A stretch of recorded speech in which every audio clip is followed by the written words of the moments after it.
Hello అండి. Welcome to my channel. ఈ వీడియోలో ప్రోటీన్ అధికంగా ఉండే బఠానీ మరియు పన్నీర్ కర్రీ ఎట్లా చేయాలో చూద్దాం. మొదట స్టవ్ వెలిగించి పాన్ పెట్టి ఒక స్పూన్ ఆయిల్ వేసి పన్నీర్ ముక్కలు వేపుకోవాలి.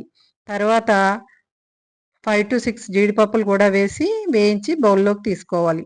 ఇష్టం లేకపోతే స్కిప్ చేసుకోవచ్చు. అవి వేగాక బౌల్లోకి తీసుకుని కొంచెం బటర్ వేసి ఒక కప్పు తరిగిన ఉల్లిపాయ ముక్కలు వేసి వేపాలి. 3 ఎండుమిర్చి తుంపి ప్యాన్లో వేయాలి. కొంచెం సాల్ట్ కూడా వేసి కలుపుకోవాలి. ఉల్లిపాయ ముక్కలు వేగాక 2 టమోటాలు చిన్న ముక్కలుగా కోసుకుని వేయాలి. మూత పెడితే త్వరగా మగ్గుతాయి. 5 మినిట్స్ మగ్గాక మూత తీసి చల్లారనివ్వాలి. ముందుగా జీడిపప్పులు మిక్సీలో వేసి ఒకసారి తిప్పి ఉల్లిపాయ, టమోటా గ్రైండ్ చేయాలి. ప్యాన్లో 2 స్పూన్స్ ఆయిల్ వేసి కొంచెం జీలకర్ర వేసి వేపాలి.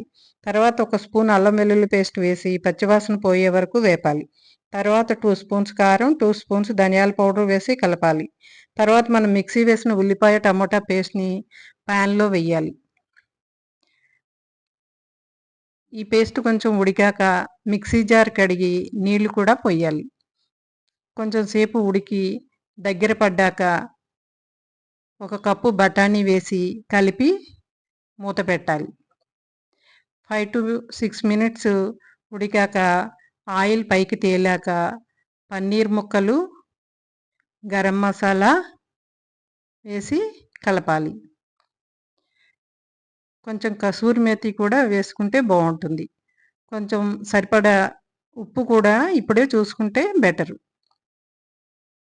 మూత పెడితే మసాలా, ఉప్పు, కారం అన్నీ పన్నీర్‌కి పడతాయి. 3-4 మినిట్స్ తర్వాత మూత తీసి కొంచెం క్రీమ్ కానీ, మీగడ కానీ వేసి కొత్తిమీర తరుగు వేసి కలిపి స్టవ్ ఆఫ్ చేయాలి. కర్రీ బౌల్లోకి తీసుకుని సర్వ్ చేయాలి. The eyes eat before the mouth. నోటికంటే ముందే కళ్ళే తినేస్తాయి. ఇట్లాంటి కర్రీని చూస్తే అంటారేమో. ఈ కర్రీ చపాతీ, పుల్కా, పరోటాల్లోకి చాలా బాగుంటుంది. ట్రై చేసి కామెంట్ చేస్తారా?